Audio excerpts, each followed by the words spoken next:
Πάμε εκτός των συνόρων. Τηλεφωνική επικοινωνία είχαν ο Ντόναλντ Τραμπ με τον Ρετζέπ Ταγίπ Ερντογάν για τον πόλεμο Ρωσίας-Ουκρανίας, τη Συρία και τις αμερικανικές κυρώσεις. Ο Ερντογάν ζήτησε άρση των κυρώσεων ΚΑΑΤΣΑ, έγκριση αγοράς F-16 και επανένταξη της Τουρκίας στο πρόγραμμα F-35. Ο Ντόναλντ Τραμπ εξαπέλυσε νέες απειλές κατά του Ιράν, δηλώνοντας ότι η Τεχεράνη θα θεωρηθεί υπεύθυνη για κάθε επίθεση των Χούθι στην Ερυθρά θάλασσα. Ο Αμερικανός πρόεδρος ξεκαθάρισε ότι κάθε πυροβολισμός των Χούθι θα αντιμετωπίζεται ως ενέργεια του Ιράν και προειδοποίησε για ολέθριες συνέπειες. Την ίδια στιγμή, ο Τραμπ προγραμματίζει τηλεφωνική επικοινωνία με τον Βλαντιμίρ Πούτιν, με το Κρεμλίνο να επιβεβαιώνει τη συνομιλία, η οποία θα εστιάσει στις εξελίξεις της Ουκρανίας και τις συνομιλίες που είχε ο ειδικός απεσταλμένος των ΗΠΑ της Αμερικής στη Μόσχα.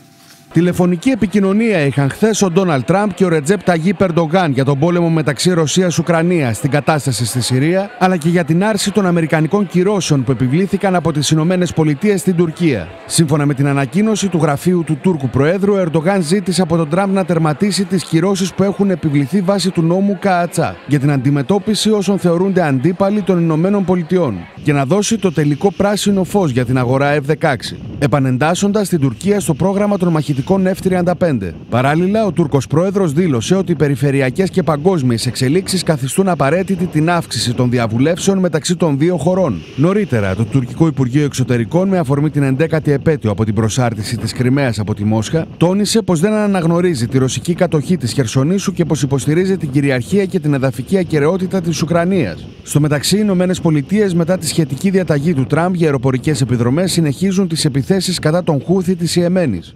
Λίγο πριν την δυνητική συνάντηση Μητσοτάκη-Ερντογάν, η ένταση κλιμακώνεται. Ο Ερντογάν απειλεί με κάζους μπέλι λόγω ελληνικών ερευνών από Ρόδο ως Κρήτη. Παράλληλα, ζήτησε από τον Τραμπ άρση κυρώσεων και έγκριση F-16 και επιστροφή της Τουρκίας στα F-35. Θα μιλήσουμε τώρα με τον Δόκτωρα Αθανάσιο Γραμμένο, εκτελεστικό διευθυντή του Συμβουλίου Διεθνών Σχέσεων. Κύριε Γραμμένο, έχουμε πάρα πολλά στην ατζέντα.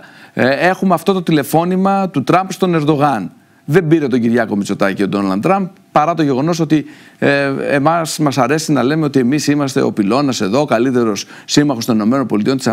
Ωστόσο, ο Τραμπ επέλεξε κάπως διαφορετικά. Εμείς είμαστε και δεδομένος σύμμαχος επίσης, έτσι. Οπότε δεν υπάρχει λόγος να μας πάρει. Ο Ερντογάν είναι ο μεγάλος παίκτης. Αυτό είναι κάτι το οποίο το δήλωσε πλέον και επίσημο κυβερνητικό στέλεχος, η κυρία Μπακογιάννη, χτες μάλιστα σε μια εκδήλωση. Ο Ερντογάν είναι χρήσιμος γιατί θα παίξει ρόλο και στην Ουκρανία. Το ζητάει και ο ίδιος, αλλά φαίνεται ότι τον. Τι σημαίνει αυτό, κύριε Γραμμένη, για την Ελλάδα όμως? Ο Ερντογάν μπορεί να κάνει ό,τι θέλει για τη χώρα του και όλα τα σχετικά. Για την Ελλάδα τι σημαίνει? Γιατί πάμε να βάλουμε καλώδιο και μας λέει όχι, αν δεν πάρετε τη δική μας έγκριση. Κύριε Παναγιωτόπουλε, δεν είναι μια καλή μέρα σήμερα. Το λέω για τα εσωτερικά μας πολιτικά, διότι από τις συνεντεύξεις που τις τελευταίες 2 μέρες έχουν βγει έξω και οι δηλώσεις του κυρίου Ροζάκη και οι δηλώσεις της κυρίας Μπακογιάννη, για τις οποίες πριν από λίγο σας μίλησα, δείχνουν πλέον ότι δεν υπάρχει κανένας ενδιασμός. Μιλάμε ανοιχτά. Και βέβαια και η τοποθέτηση του κύριου Τσάφου στο Υπουργικό Συμβούλιο με τις γνωστές θέσεις. Και αυτό το οποίο γνωρίζω ότι τις επόμενες ώρες θα δούμε και περισσότερα πράγματα ενδεχομένως.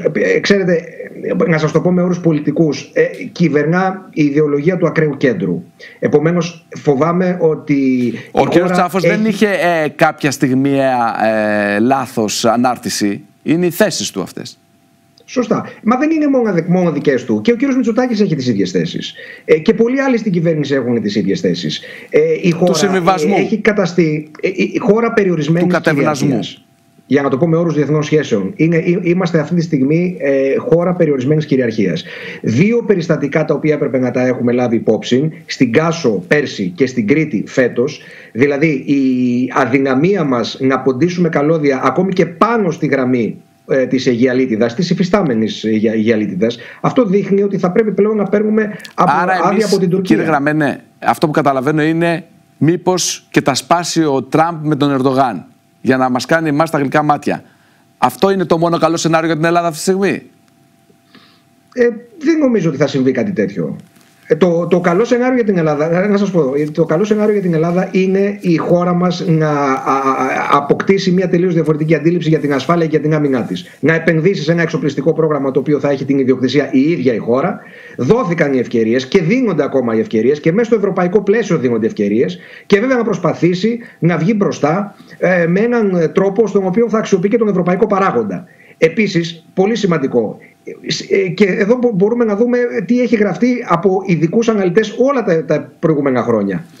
Εμείς ισχυριζόμαστε στο πλαίσιο του πολιτικού διαλόγου ότι θέλουμε να εξευρωπαϊστεί η Τουρκία και βεβαίως να πληρεί τις προϋποθέσεις να γίνει μέλος της Ευρωπαϊκής Ένωσης. Δεν είναι αυτό το οποίο συμφέρει την Ελλάδα. Δεν θέλουμε μια ευρωπαϊκή Τουρκία.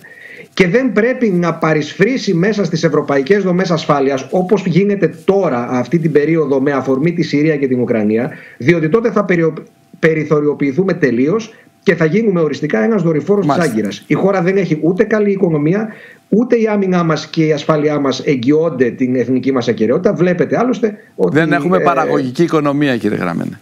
Δυστυχώς δεν έχουμε κάνει τίποτα σε αυτό το κομμάτι. Σας ευχαριστώ πάρα πολύ. Να είστε καλά. Να είστε καλά. Καλό σας βράδυ. Πάμε σε ένα σύντομο διαφημιστικό διάλειμμα και επιστρέφουμε.